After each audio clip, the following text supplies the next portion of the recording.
Welcome to the Investor Fuel Real Estate Investing Show, where I interview the nation's top real estate entrepreneurs, industry leaders, and other amazing entrepreneurs to help educate and inspire you to take your business and your life to the next level. My goal is to add tremendous value to you during every single episode of this show. If you get value, I'd love it if you subscribe on your favorite podcast player, subscribe on YouTube, and my very favorite, please share this with your community so we can impact even more entrepreneurs. Let's start today's show. Hey, everybody. Welcome back to the show. Really excited to have my good friend Josh Ax. This is a great dude. And we're going to be talking today about really just that all data is not equal. Some of you know I also own basically a data company. We have about 80 employees. We do direct mail marketing. We send millions of pieces a month for real estate investors all across the country. And Josh and I speak the same language. We're cut from the same cloth, that all data is not equal. And, if you think direct mail is like a buggy whip and it's outdated, the truth is the use of data behind it is what's gotten sophisticated. We're using, AI and machine learning and all sorts of crazy stuff. And so he's been doing that for a while. We're going to talk today about how all data is just not the same, quite frankly. So, Josh, what's up, buddy? Hey, Mike. How are you? Thanks for having me. Good to see you. Good Absolutely. to see you. So, so before we dive in, obviously you live in the Phoenix area, but you invest in Pennsylvania. Tell us a little bit about your backstory about kind of how you got into real estate investing. Yeah, absolutely. So I started in property management here in Arizona. So learned kind of the nitty gritty, crappy side of real estate, dealing with tenants. And thankfully I had the better part of property management where I was working with investors and kind of quickly realized like, oh, wow, these people are making like $500 a month and we're doing all the work. Like, how do I get, 10 or 15 rentals? Then I don't have to do anything. Like, that sounds pretty sweet. So that started my learning process and then, found like bigger pockets and basically just learned as much as I could. And then one of the things that property management company did that really kind of set the foundation for me was they were all about generating leads. So they would run PPC ads and do all this stuff. And I didn't know much about it then, but I realized they had a flow, they had follow-up systems. And my job was just to answer the phone and talk to the owner the second they submitted that form. And so I realized that like that speed to lead was super important and like that would help 50% of the close, because it's like if you're a property management company and you call them back within a minute, they're like, I just submitted the web form. And I'm like, yeah, we pride ourselves on being fast and efficient. And they're like, that's all I need. Yeah. So property managers generally suck. So yeah, if 100%. you answer the phone live, that's a good thing. Yeah. Yep. So and now that company, when I signed up, I think we were like 500 or 600 properties, and I think they're 3,000 or 4,000 now. Wow. So they're huge. So they've done a lot of things right. From there, started making some money, and then I went to a different brokerage that, they had a focus kind of on some sales too. So I was able to start selling some houses, and I had like a cousin who was selling a house and lived in the same neighborhood, and so he's like, have you ever sold a house? And I'm like, no, but I'll figure it out, and so then I listed that property and I gave him a sweet deal, 1% or whatever, but then he bought a house the same day, and so I got like a $7,000 or $8,000 check, and it was the most money I'd ever gotten at once. And I'm just like, how do I do this daily, or weekly? Like, that would be insane. And so, from there, it was really like, I need leads. Like, if I don't have someone's house to sell, I'm useless, And so the second property management company that I was with, they had me signing up owners, but then also I had like an owner database. And so, after that first sale, the property manager walks down, he's like, you know how to sell a house, right? And I'm like, yeah. And so he's like, call this owner, they're thinking about selling. So then I realized like, oh, I have this captive audience of, managed properties. And so like monthly I started doing a drip where it was like, click this link for a CMA. And then started selling houses, and I was like, all right, cool. Like, I have a system, I'm generating leads, but how do I go outside of my captive audience? So that's when I started learning about like direct mail. You know, I always recognize like not all sellers are equal, and like not all homeowners are equal, right? Because like a homeowner and a seller are going to be different, but then there's different types of sellers too. So like you or I get a piece of mail and we're like, oh, that's an interesting way to send mail, whatever, throw it away. But someone who, you know, is in foreclosure, their house is condemned, whatever's going on, they're going to get that piece of mail like, oh my God, I've been praying for an answer Right. on how to deal with this property, right? So Yep. I recognize like, okay, how do I find those people? And so, you know, as an agent, it's like, well, I have the expired list, so I would like pull the expireds and send those. And then in Arizona, we have this thing called Monsoon, which is like the tax record database thing. And so then it was like I started mailing pre-foreclosures, and like back then it was just as an agent, you know. So I was sending some mail, and like the broker that I was with had one of those like postage machines, and so I'd order like 1,000, you know, just postcards, and then Yep. I would just run them through. And he's like, "Why is our mail bill so high?" You know, so it was good, but he was benefiting from it too by having me do some sales. And then you know, I sold an apartment building for someone or helped them buy it, and then which it was actually a syndication. So like looking back, I'm like, wow, if only I had known now what I or known then what I know now. Yeah. So then making some decent money here in Phoenix, and then my wife got into school in PA. So we moved out to the Wilkes-Barre Scranton area, Kingston specifically, and so lived there. Tried being an agent there, but like the market value there is, you know, 100,000 was the median home value at the time.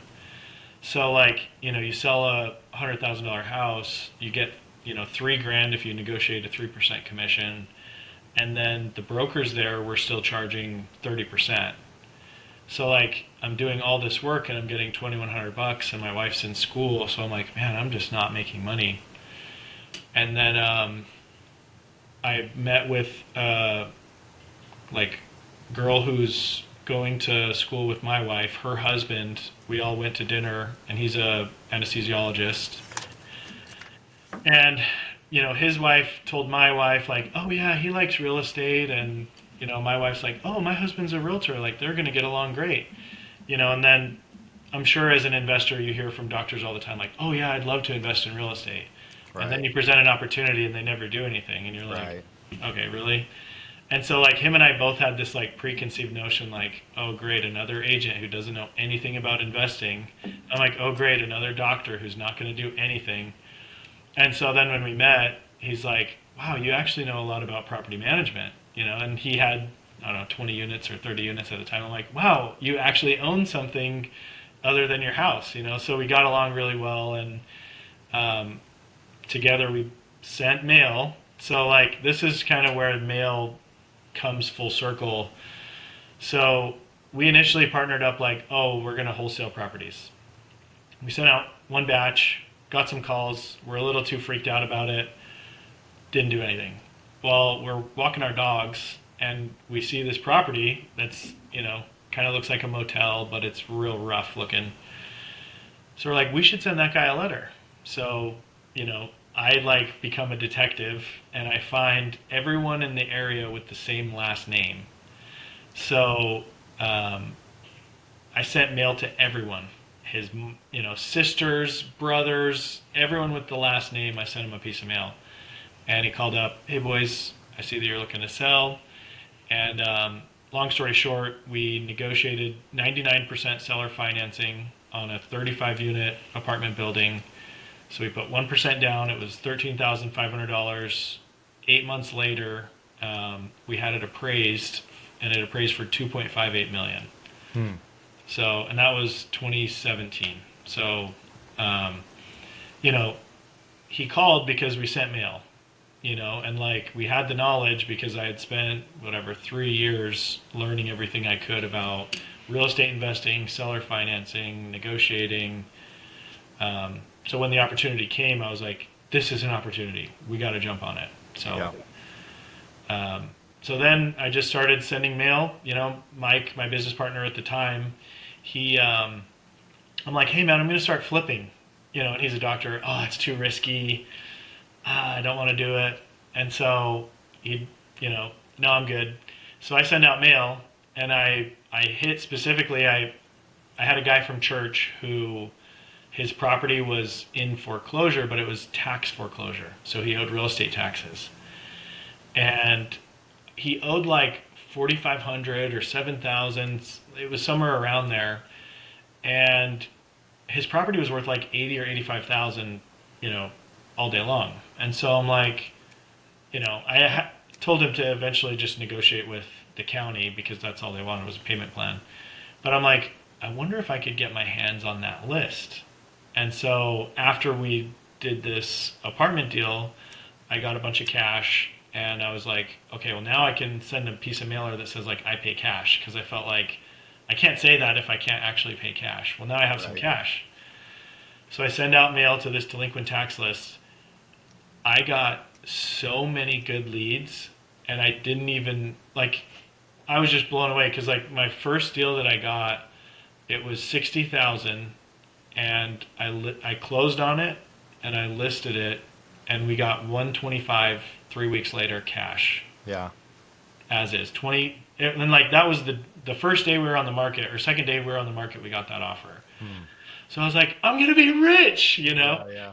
And then, obviously they get harder after that. But there was 2 other deals from that first mailer, and both of those were 30 grand too. So between those 3 deals from that one piece of mail, or that one mailer, it was over 100 grand. So That's awesome. So let's talk about, you go forward several years and you've gotten more sophisticated, right? So there's a lot of, certainly a lot of, you were smarter than a lot of, newbies. A lot of newbies hear mail, and then they go look for the cheapest list they can find, which is just usually like agent equity, something really broad, and a lot of the guru type folks push that because it's just easy to execute. You can go buy those lists from anywhere. But you started digging more and more into kind of niche lists and stacking lists and stuff like that. So talk a little bit about that. Yeah, so, obviously I was sending that delinquent tax, so I got pretty regular on that. And then I started, and for the people who see this, you can go to your county and you can ask them for a delinquent real estate tax list. And I've tried this in probably 20 counties, and they all provide it. There's different processes for them. Some of them you had to do a FOIA request. Yeah. But it's accessible to pretty much anyone. Some of them charge a fee. Some of them you need the form. So anyways, that's available to pretty much anyone if you look. So from there, after sending that, I was like, well, I wonder who else might be in a position where they need to sell. So I hired a VA, and we started going through the prothenotary's office, like the recorder's office of people who have pre-foreclosure recorded against them.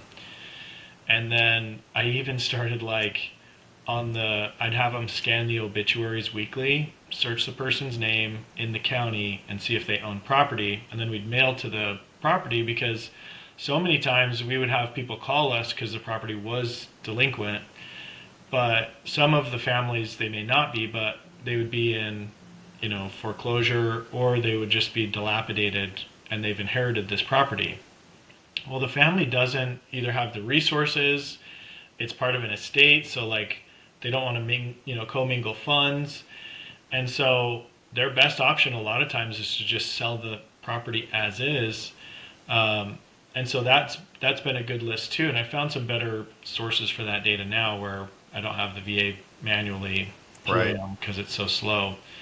So then, after the probate stuff, we started looking into, obviously we did pre-foreclosure as well, eviction lists. There's so many, right now I'm working on a condemned list, properties that have been listed as condemned.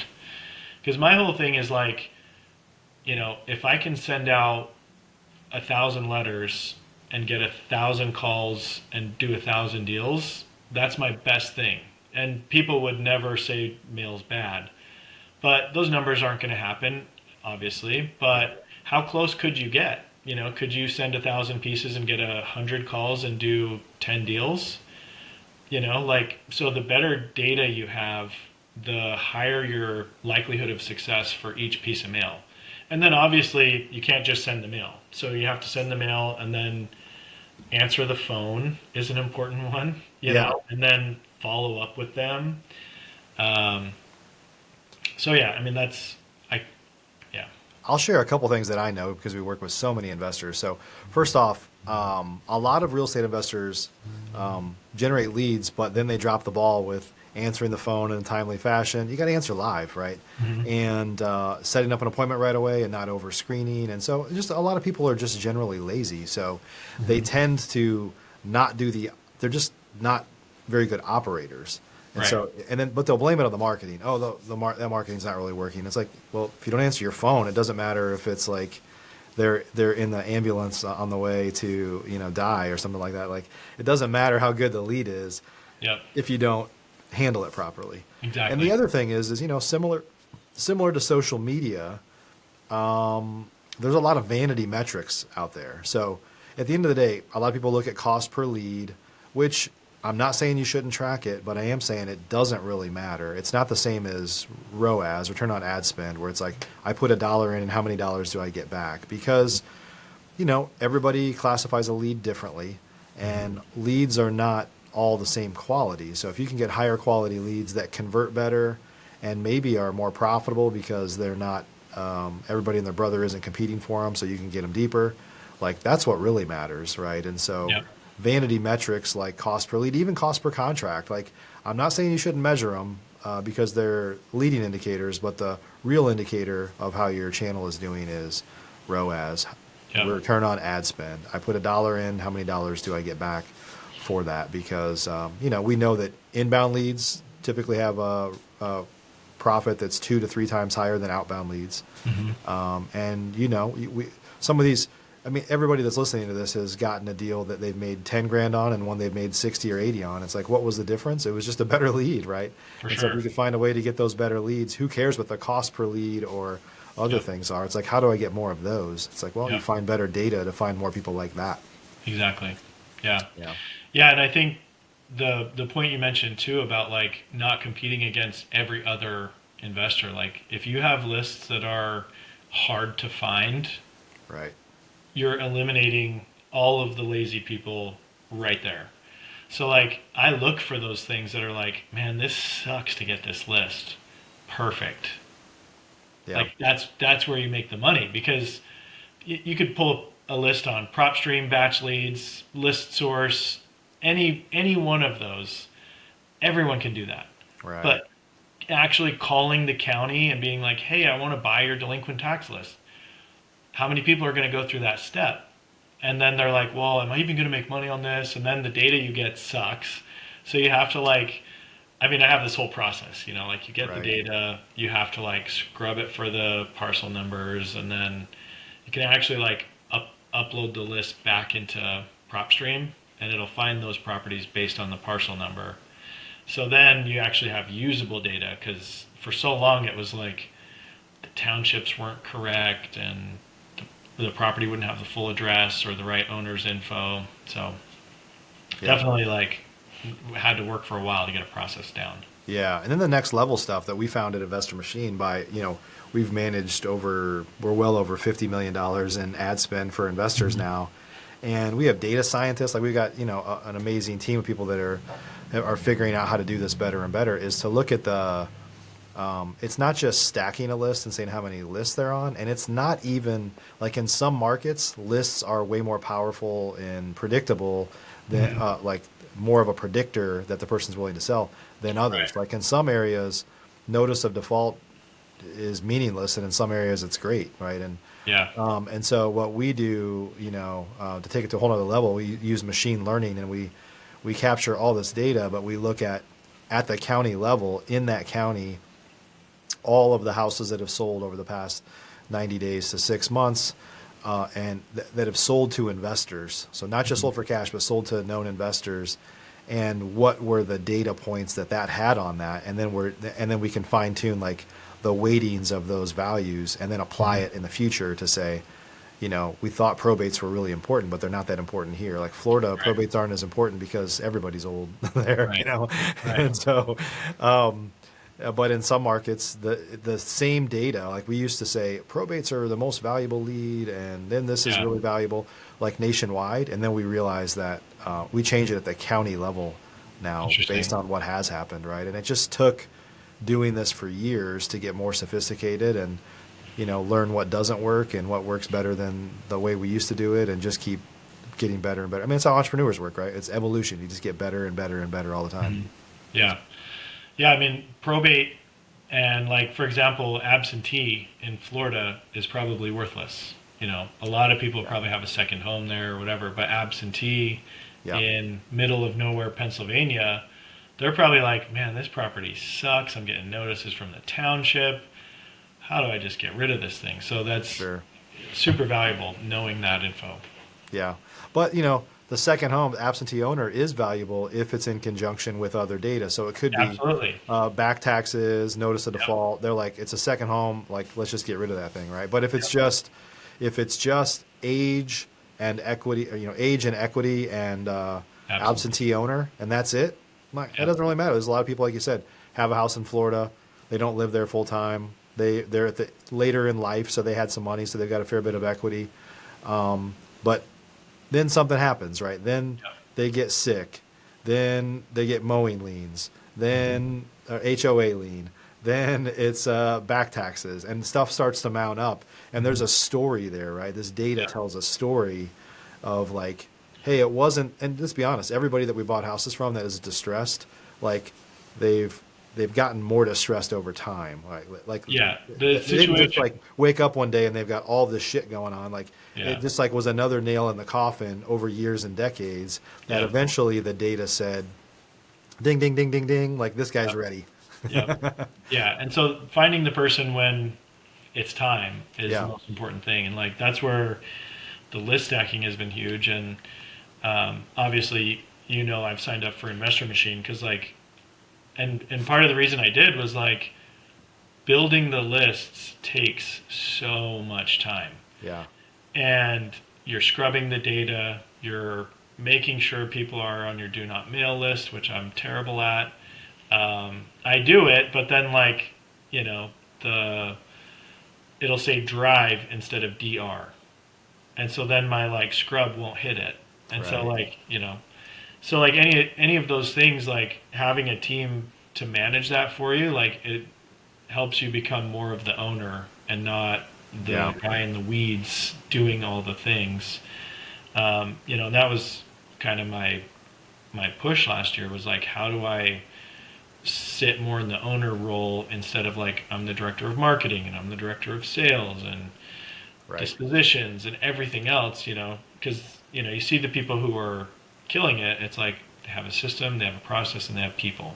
So, having you guys deal with that takes a lot off, for sure. Yeah, it's a lot of work, and you were one of those guys because I remember we talked because we were friends even outside of obviously you being a customer of Investor Machine and Yeah. Investor Fuel and all that.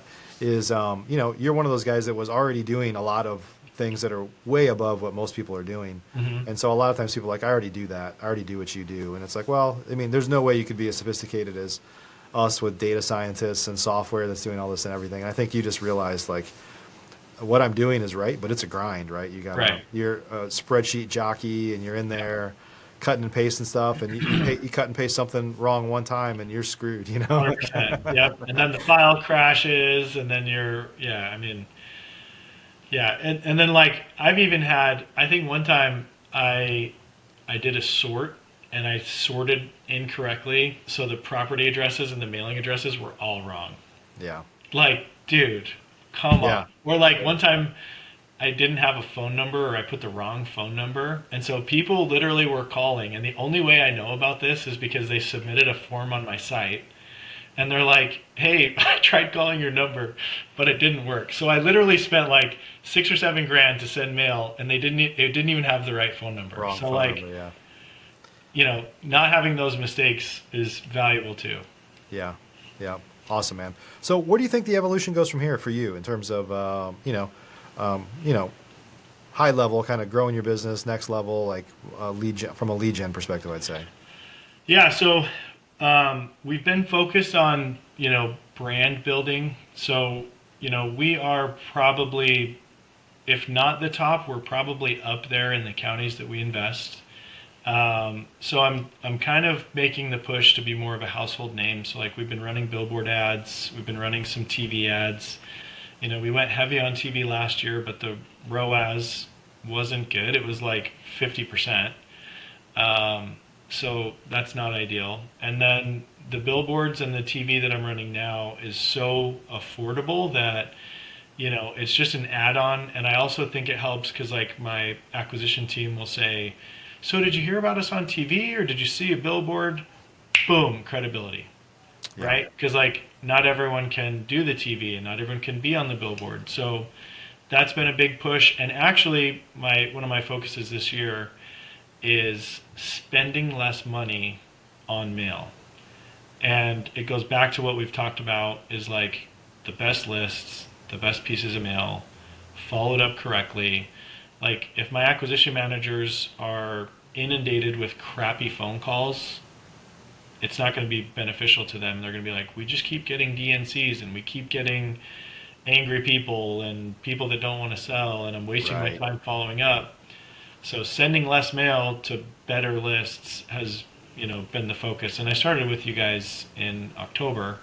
And Q4 of 2024 was by and far my best quarter ever. That's awesome. We did 478,000. So stellar numbers. We have some flips, that between 3 flips we have right now should be 250 grand in profit. So that's amazing. We're nailing it, man. Like it's good stuff. One of the things we do is a lot of people don't realize this with Investor Machine. This isn't intended to be a whole show about Investor Machine, but I'm excited about it because of what it does. Like we tell sometimes people to back off on your budget, like you're spending too much. And so we we ultimately create a stacked list of the person very most likely to sell, the whole county to the last person that they're never selling to you, right? And it's usually up to the investor how deep they want to go in the list. But let's think about this. Most investors set their budget based on some number they just pulled out of the air. They're like, I'm going to spend $8,000 a month on mail. It's like, well, why? So we analyze like how deep you should go into the list, where the point of diminishing returns is, and you should stop here. We can also tell people that are spending like 4, 5, 6. It's like, look, had you been spending 10, these are 10 other houses that sold. But if you would have been if you doubled your budget, there's 10 houses that sold to investors, and we would have been hitting them on your behalf. You chose not to raise your budget, and so they're like, oh wow, there's activity. So I don't know anybody else doing that. There's like visibility for like optimizing your marketing spend based on actual sales that are occurring and how deep in the list they are. Yeah, and I mean the cool thing with direct mail is it's like pretty instant. Like you send a piece of mail and it's like for the next 3 weeks you're getting calls, and like, obviously there's holidays and things that will affect those numbers, but like, pretty quickly if that mail is working or not. So it's like, hey, double it for a month or two. And if it's not working or you're not getting that return, then cut it, but historically it works. And that's why, the top guys that I know all still send direct mail. They're all killing it with it. So, it works. Yep. Yeah, it's tried and true for sure. And it doesn't have all the pressure of texting and cold calling and a lot of the other channels that are getting beat up pretty bad right now. That stuff scares me, man. I mean, if people got the guts to do it, by all means, but like we stopped doing it like first quarter of last year because it was like, I don't want the stress of potential litigators and Yeah, you got enough issues to worry about. 100%. Cool, buddy. Well, hey, thanks for joining me on the show today. Absolutely, man. Thank you so much for your Looking time. forward to seeing you soon, and everybody, we'll see you on the next episode. Have a great day. Thanks for joining us for today's show. You can learn more about the amazing benefits of the Investor Fuel Mastermind community including surrounding yourself with hundreds of other rock stars, 100% financing on your deals, and members-only discounts from vendors you're likely already using that, as a member of Investor Fuel, will save you more than the cost of your membership. Visit investorfuel.com to learn more.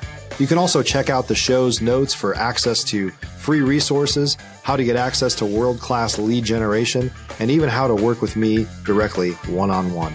Don't forget to subscribe so you never miss another episode. See you on the next show.